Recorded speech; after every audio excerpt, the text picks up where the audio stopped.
గొప్ప సమధికోత్సాహం కనబడుతున్నది. వారు చాలా గొప్ప ఆదర్శాలని ప్రజల ముందు పెడుతున్నారు, సభల ముందు పెడుతున్నారు. ప్రజాస్వామ్యాన్ని పరిరక్షిస్తామంటున్నారు, పౌర హక్కుల్ని పరిరక్షిస్తామంటున్నారు, అణచివేత లేనటువంటి రాజ్యాన్ని ఇస్తామంటున్నారు, భావ ప్రకటన స్వేచ్ఛకి హామీ పడుతున్నారు. ఇవన్నీ కూడా ఆహ్వానించదగ్గ పరిణామాలు అధ్యక్ష. వారిలో ఇంత గొప్ప పరిణతి కనబడుతున్నందుకు నేను చాలా సంతోషిస్తున్నాను అధ్యక్ష.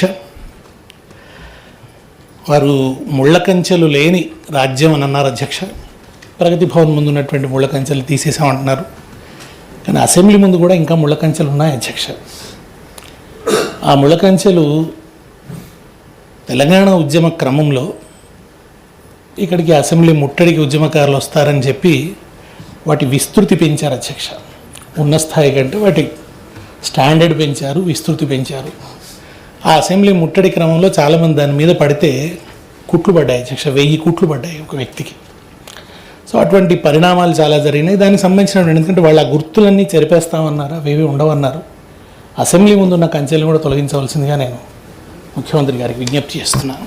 ఎందుకంటే గతంలో ఆ నిరసనలు తెలిపే అవకాశం ఉండేది. అట్లాగే వారు వ్యక్తి ఆరాధన ఉండదన్నారు అధ్యక్ష. నేను ఇది ప్రస్తావించవచ్చునని అనుకుంటున్నాను, ఎందుకంటే వారి ఎన్నికల సందర్భంలో ఒక పాట విన్నాను అధ్యక్ష. అది చాలా వ్యక్తి ఆరాధనను ప్రతిబింబించే పాట. ముఖ్యమంత్రి గారు ఒక్కడే కాంగ్రెసు సూర్యుడు అని ఉంటుంది పాటలో. కాంగ్రెస్లో చాలామంది ఉన్నారు కదా, గొప్ప నాయకులు ఉన్నారు, సీనియర్లు ఉన్నారు, ఈ సభలోనే పెద్దవాళ్ళు ఉన్నారు. సింగమోలే కదిలినాడు నిగ్గదీసి అడిగే మొనగాడు అనే మాట మరి అది వ్యక్తి ఆరాధనను ప్రతిబింబిస్తుందా, అది ఏమిటి అనేది వారు విజ్ఞతతో ఆలోచించాలి. అట్లాగే వారు ఒక కవితను కోట్ చేశారు, అందశ్రీ గారిదని. ఎవరు రాసినప్పటికీ అధ్యక్ష, ముఖ్యమంత్రి గారి స్థాయిలో ఒక కవితను కోట్ చేసినప్పుడు ఒక గంభీరమైన కవిత అయి ఉండాలి, ప్రజలకు సంబంధించి ఒక గొప్ప పరివర్తనని చెప్పేటువంటి కవిత అయి ఉండాలి. దాంట్లో ముఖ్యంగా భాష చాలా సంస్కారవంతంగా ఉండాలి. ఏందిరా అనే భాష ఏమిటి అధ్యక్ష? రంకెలేస్తున్నవేందిరా, పొంకణాలేందిరా అనే ఈ భాష అది ఏ రకంగా సమంజసమైంది, పైగా అది మనం సభలో ఎట్లా ఉపయోగిస్తాం? ఒక ముఖ్యమంత్రి గారి స్థాయిలో ఇప్పుడు గవర్నర్ గారు కాళోజీ కవితను ఉదాహరించారు, గొప్పగా ఉంది అధ్యక్ష. తెలంగాణ వెలసి నిలిచి ఫలించాలి భారతాన, ఉదాత్తమైన భావన ఉంది అధ్యక్ష. ఆ చల్లని సముద్ర గర్భం దాచిన బడబానలమెంతో, ఆ నల్లని ఆకాశంలో కానరాని భాస్కరులెందరూ, ఇటువంటి ఉదాత్తమైన కవితా వాక్యాలు ఎన్నో ఉన్నాయి. మీరు ఒక దళిత కవిని ఉదాహరించదలుచుకున్న చాలా అద్భుతమైన, అదే అందశ్రీ గారి జయ జయ హే తెలంగాణ జననీ జయకేతనం, ముకోటి గొంతుకలు ఒక్కటైన చేతనం, 10 జిల్లల నీ పిల్లలు ప్రణమిల్లిన శుభతరుణం అని చాలా అద్భుతమైన ఉదాత్తమైన పాటలు ఎన్నో ఉన్నాయి. గోదావరి కృష్ణమ్మలు మన బీళ్లకు మళ్ళాలి, పచ్చని మాగాణాల్లో పసిడి సిరులు పండాలి, స్వరాష్ట్రమై తెలంగాణ స్వర్ణయుగం కావాలి. ఇటువంటి చాలా సంస్కారవంతమైనవి ఉదాత్తమైనటువంటి పాటలు ఎన్నో ఉండగా వారు ఎందుకు ఏందిరా, క్షమించండి, అంటే ఏందిరా పొంకణాలు ఏమిటిరా అని ఈ కవిత ఒక ముఖ్యమంత్రి గారి స్థాయిలో అది ఉదాహరించదగ్గ కవిత కాదని నేను అభిప్రాయపడుతున్నాను. నేను సాహిత్య నేపథ్యం నుంచి వచ్చిన వాడిని, నాకైతే దాంట్లో ఉన్నటువంటి ఆ భాష నచ్చలేదు అధ్యక్ష.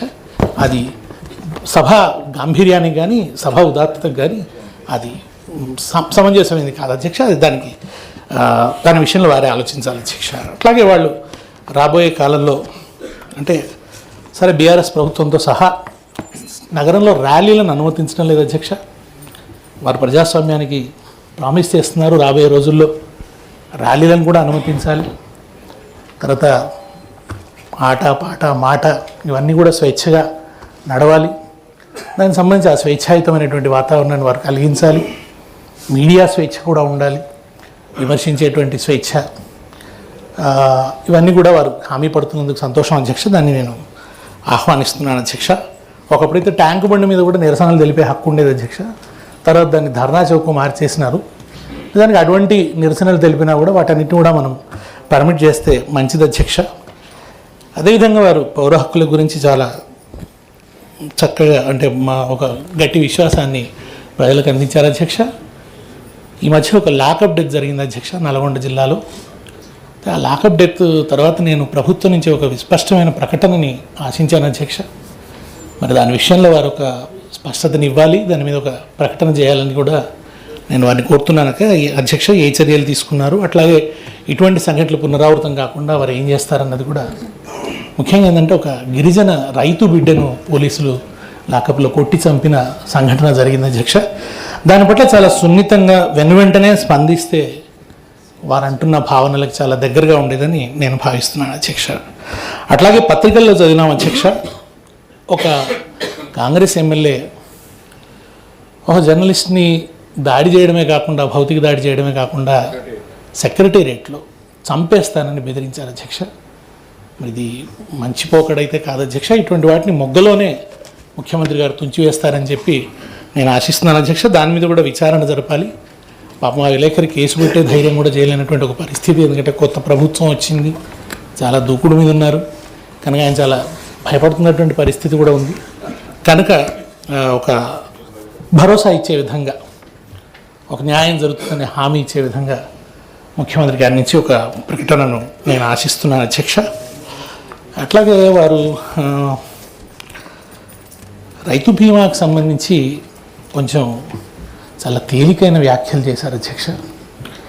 రైతు బీమా అనేది ఆ పథకం రావడం వెనక ఒక నేపథ్యం ఉంది కదా అధ్యక్ష. అంటే ఆపద్బంధు అని ఇదివరకు ఒక పథకం ఉండేది, దాని ద్వారా 50,000 ఏదో ఇచ్చేవారు. అది కూడా చనిపోయిన రైతు కుటుంబాలకి సక్రమంగా అందేది కాదు. తెలంగాణ ఉద్యమ సందర్భంలో దాని మీద చాలా చర్చ జరిగింది.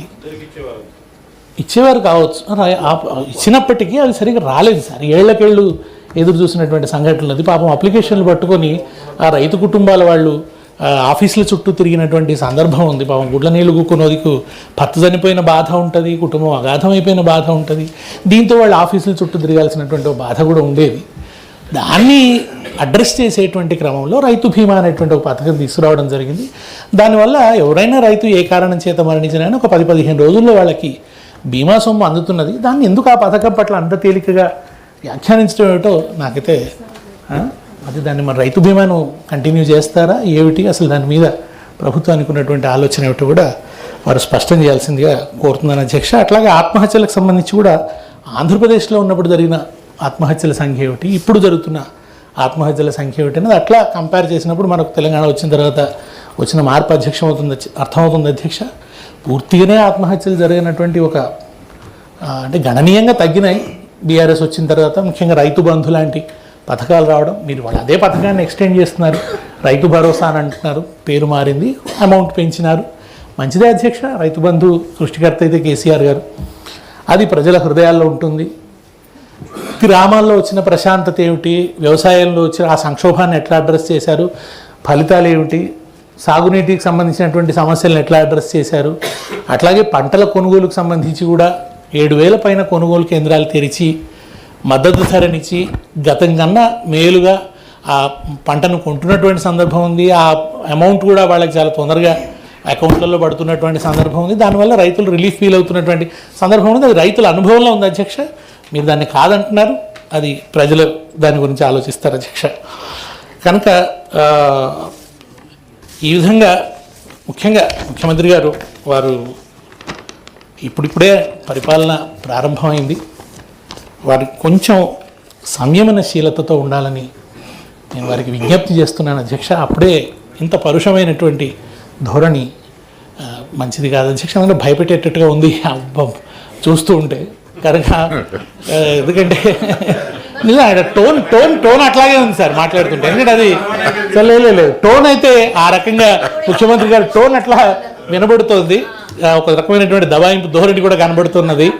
కనుక నేను అనేది ఏంటంటే వారు ఇప్పుడు చాలా బాధ్యతాయుతమైనటువంటి దానిలో ఉన్నారు కనుక వెంటనే ఒక రెటరిక్ స్టైలు, అంటే కేసీఆర్ అనే పేరును నిషేధిస్తారా అనో మాట అన్నారు. అంత వ్యంగ్యం రెటరిక్ ఇప్పటి నుంచి ఎందుకు వారు ఉపయోగిస్తున్నారో మరి. అట్లా కాకుండా వారు కొంత సంయమనశీలంగాను కొంత సహనంతోనూ అట్లా ముఖ్యంగా మనం ఎప్పుడైనా కానీ మనం చేసే పర్ఫార్మెన్సు, ప్రజలకు మనం ఇచ్చేటువంటి రిలీఫ్, మనం సాధించేటువంటి ప్రగతి, వీటి ద్వారా ఓవర్టేక్ చేయాలి తప్ప భీషణమైనటువంటి భాష, భీషణమైనటువంటి వాక్యాలను ఉపయోగించడం అనేది కొంచెం విచిత్రంగా అనిపిస్తున్నది అధ్యక్ష. ఇది నేను వారి నుంచి కోరుతున్న క్లారిఫికేషన్ అధ్యక్ష. అధ్యక్ష, దేశపతి శ్రీనివాస్ గారు సాహితీవేత్త, వారు నిజంగా ఇటువంటి వాళ్ళతో మాకు కొద్దిగా అనుభవం కూడా వస్తుంది అధ్యక్ష. ఇవాళ ఏదైతుందో రేవంత్ రెడ్డి గారు ఇలా రాష్ట్ర కాంగ్రెస్ పార్టీ అధ్యక్షుడిగా ఇలా వాస్తవంగా ఇవాళ ప్రజా జీవితంలో రాజకీయంగా మీరు కూడా అధ్యక్ష, నేను కూడా చెప్పంటున్నా, జనాకర్షణ కొరకు ఏదైతుందో ఇలా పాటలు రూపొందించుకోవడం సహజం అధ్యక్ష. నేను ప్రశ్నించే గొంతుగా అని చెప్పని ఎన్నికల్లో నా నినాదాన్ని చేపట్టే అధ్యక్ష. నేను జగిత్యాల ఎన్నికలు నిలబడినప్పుడు ఏదిస్తుందో జనాకర్షణ కొరకు ఏదిస్తుందో జగిత్యాలంటేనే జీవన్ రెడ్డి జగిత్యాలనే విధంగా పాట రూపొందించుకున్న అధ్యక్ష. రేవంత్ రెడ్డి గారు రాష్ట్ర కాంగ్రెస్ పార్టీ అధ్యక్షుడు. హౌ కెన్ ఇట్ బి వ్యక్తి ఆరాధన? నేను అదే అంటున్నాను. మీరు సాహిత్యం ఇప్పుడు హౌ కెన్ ఇట్ బి వ్యక్తి ఆరాధన? Yes, naturally. ఇప్పుడు రాష్ట్ర కాంగ్రెస్ పార్టీ అధ్యక్షుడు ఏదైతుందో దయచేసి గమనించండి. మీరు కేసీఆర్ గారిని ఏదైతుందో మీ నాయకుడు మీరు అభివర్ణించుకుంటారు. ఇప్పుడు కేసీఆర్ గారిని మీ నాయకుడు మీరు అభివర్ణించుకుంటారు.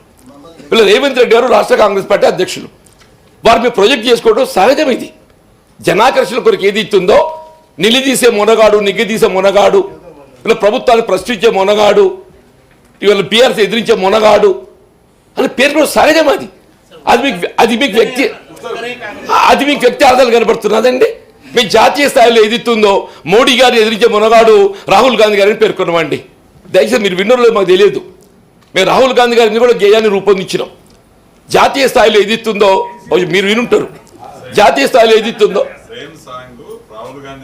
ఎగ్జాక్ట్లీ జాతీయ స్థాయిలో వీళ్ళు మోడీ గారిని ఎదిరించే మొనగాడు అని చెప్పని మేము రాహుల్ గాంధీ గారిని మేము ప్రొజెక్ట్ చేసుకున్నాం. మా నాయకులు మేము ప్రొజెక్ట్ చేసుకుంటే మీకు అభ్యర్థిగా మాట్లాడే ఆశ్చర్యం కలుగుతుందని చెప్పి అంటూ నేను వ్యక్తి ఆరాధన ప్లీజ్ దయచేసి ఏదైతుందో దయచేసి మీరెంత సాహిత్యవేత్తలు కండి అధ్యక్ష వారు ఎంత సాహిత్యవేత్తలు కానివ్వండి, జనాకర్షణ కోరిక ఏదైతుందో పాటలు రూపొందించుకోవడం సహజం. ఇది అందరూ రూపొందించుకోవడం అధ్యక్ష, ఇది అందరూ రూపొందించుకుంటారు. నేను రూపొందించుకోవాలని చెప్పి అంటూ నేను దయచేసి దాన్ని ఆ విధంగా మీరు వక్రీకరించాలని ప్రయత్నం చేయడం సమంజసం కాదు పేరు అధ్యక్ష. I'm leaving the subject. I'm coming to my clarification Deshapati గారు. అధ్యక్ష, I'm coming to my clarification. అధ్యక్ష, శ్రీరామ్ సాగర్ ప్రాజెక్టు నీటి విడుదల ఆరంభం ఏదైతుందో అంటే ఇట్ వాజ్ ఇన్ 1974-75 ఇలా వరి పంటకు ప్రత్యామ్నాయంగా ఏదైతుందో మనం పంటను ఇంకా ఇతరత్ర పంట ప్రోత్సహించాలని చెప్పని అప్పుడు జగిత్యాల జిల్లాలో మెట్పల్లి ప్రాంతంలో షుగర్ ఫ్యాక్టరీ ఏర్పాటు చేస్తే బాగుంటుందనే భావనతో అప్పుడు వెంగళరావు గారు ముఖ్యమంత్రి ఉంటారు అధ్యక్ష. అప్పుడు మెట్పల్లికి వజ్రిని వెంకటేశ్వరరావు గారు అని శాసనసభ్యులు ప్రాతినిధ్యం వహించారు అధ్యక్ష. అప్పుడు మెట్పల్లిలో షుగర్ ఫ్యాక్టరీ ఏర్పాటు చేసినాం. యాక్చువల్లీ ఇట్ వాజ్ అప్పుడు బోధన్లో ఉన్నటువంటి ఒక నిజాం చక్కెర కర్మాగారానికి అనుబంధంగా ఏర్పాటు చేశారు. తర్వాతి కాలంలో ఏదైతే అప్పుడు టీడీపీ మధ్య ప్రభుత్వం వచ్చినప్పుడు అందులో 51% వాటా విక్రయించారు.